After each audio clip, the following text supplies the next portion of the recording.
Everybody, today we'll talk about how to fix or how to solve the problem of took too much space on Snapchat. To know how to fix or how to solve took too much space on Snapchat, you should just go to settings.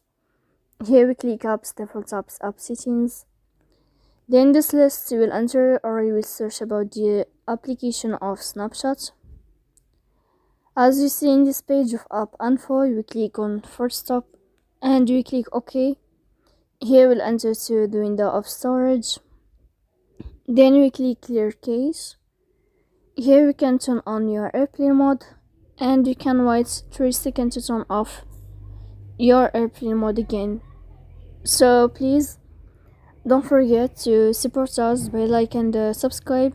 See you next time in another video, and thank you for your attention and your watching.